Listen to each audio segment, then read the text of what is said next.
Okay, my name is John Jacob, otherwise known as Frenchie. Yeah.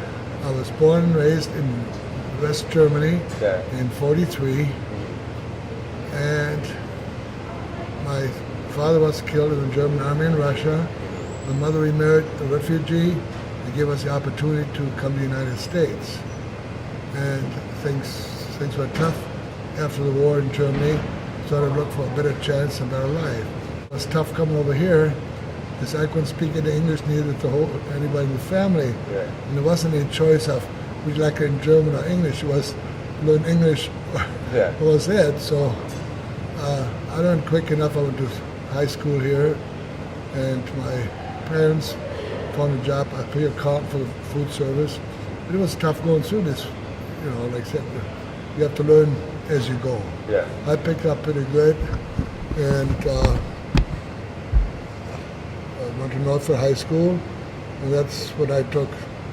Learned my English pretty good, and took a first year Latin, then took a first year French, and then a second year Latin, second year French, and some Spanish. Yeah. So that's how I got my nickname Frenchie, because I was a language nut.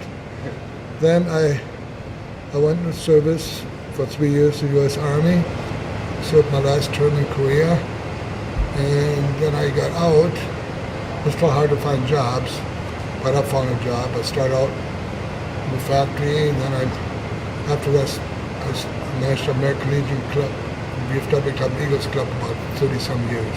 And when things fell apart, I started working for the food service about 21 years ago. I retired 5 years ago from food service and became a checker and cashier, which I really love and enjoy.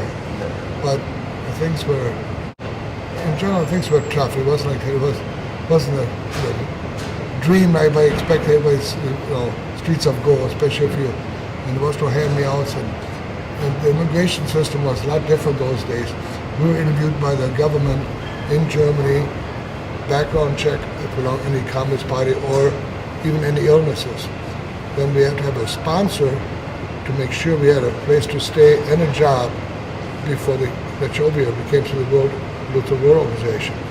So we started out on the farm, lived on the farm until the folks got a job here, then they kind of let them have a house and stuff. But it was a tough struggle. But there was no welfare, no hand-me-outs. It was a struggle, but it came out right. I enjoyed it. So my brothers, everybody's doing fine. My folks passed away. That's about it. Right. Yeah. That's why I do. I have to say one thing. I still kind of love Germany in a certain way because I grew up there, and things. There's a lot of things. The older countries are better than some of the stuff. Everything is too much, legal, and it's too many loopholes and everything else. And it's a little easier and simpler in Germany. Like they have a socialized medication system.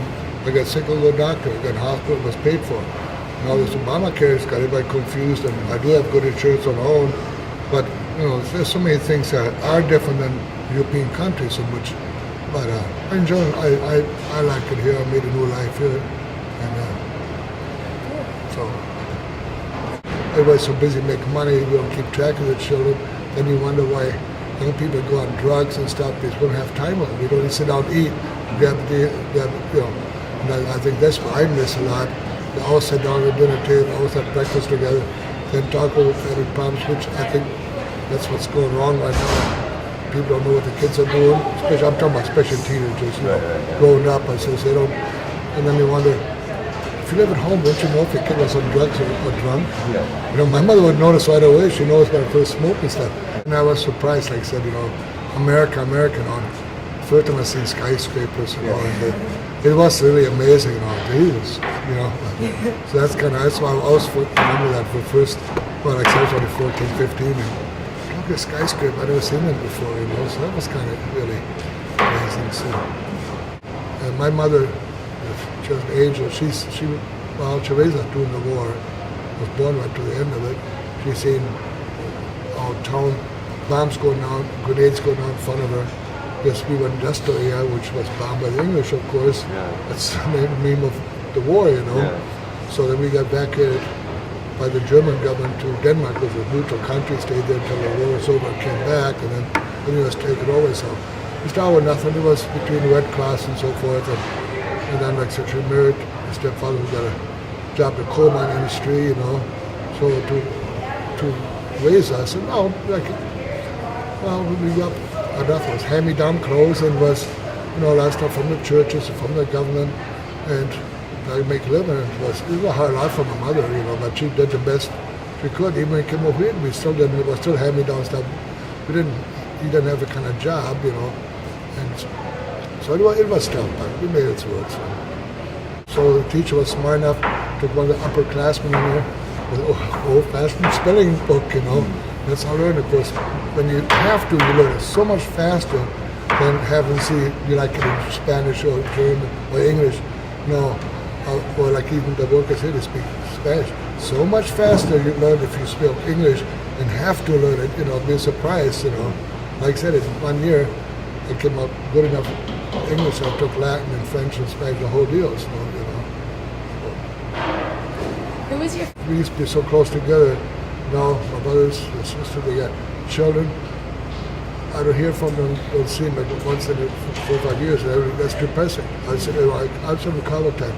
It's just too hard to pick up a phone once in a while.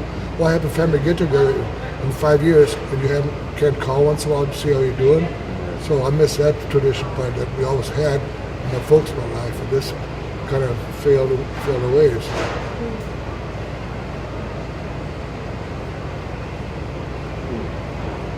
Well, I tell you, I got really big thoughts about any immigration. Like I said, years ago, we used to have a background check on anybody, and there was a immigration law like 50 Germans come over, 50 Irish, 50 English.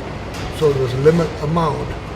And then, like I said, they had to have a sponsor. They would have had background checks done. They had to have a job, so you're not ending up being a ward of the state, which I think was a good idea. And I think what happened, even though we tried to be helpful, but we opened up the gates all the time, you hear the poor people end up being on welfare and living in slums and so forth, you know. And I still think we wouldn't have less problems with terrorists if we had a background check. It's like you said, the terrorists are growing up here. How'd they get here? How did they get the background check? You know, it's just like, and I think immigration service sinks to high heaven. Well, I mean, even the visas, you think you double check on visas and stuff. You know, if you're from a foreign country, come over here, they don't check up on it. Then don't wonder why we have problems in the world, you know. So I still think the old way was better to limit the people coming in and have background checks and means of support, you know. That's the only thing I really disagree with the new system now when, you know, you only have so much. And another thing too, as much as I like to help people help to me to learn English and spoken German, I still think you should have to try the country you're going to. If you want to be in Germany, learn German. If you, and I think that's what we should. We shouldn't just have to say now which language you want. No, I mean you can be helpful, but I still think it's just a basic language, English. Let's go learn English and learn it, you know, like everybody else does. I got my passport, I got the money, and so plan going back, and I know I would have some relatives there, but haven't seen or heard anybody for 50 some years. So.